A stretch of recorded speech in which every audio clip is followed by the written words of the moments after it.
బాలుని దారిలో పెట్టుకోవడం కోసం మీనా పూర్తిగా తన రూట్‌నే మార్చేసింది. మామూలుగా చెప్తే ఈ గనుడు వినడు.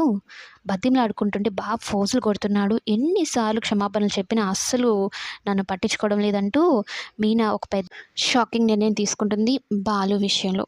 ఎలా అయినా సరే ఇతన్ని నా రూట్‌లోకి తెచ్చుకోవాలి అంటూ ఎన్నో రకాలుగా ట్రై చేస్తూ ఉంటుంది. తనకిష్టమైన పూరీలు చేస్తుంది. అలాగే దోసలు వేస్తూ ఉంటుంది.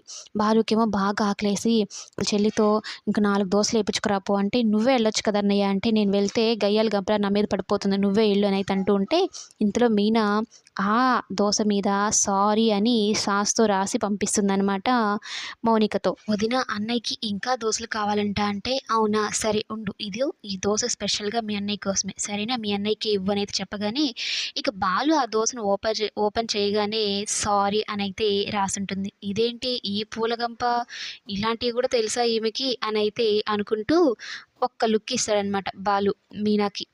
అప్పుడు బాలు మీనా సిగ్గుపడడం చూసి వామ్మో! ఇదేదో నన్ను చెడగొట్టేలాగుందిగా అనైతే అనుకుంటూ ఏదో చేసేస్తుంది నన్ను ఈ మీనా అనైతే బాలు కూడా మీనా వైపు అలానే కళ్ళలో కళ్ళపెట్టి చూస్తూ ఉంటాడు. వీళ్ళిద్దరి మధ్యన ఇలాంటి మంచి సీన్స్ వస్తే ఎంత బావుంటాయో చూడడానికి.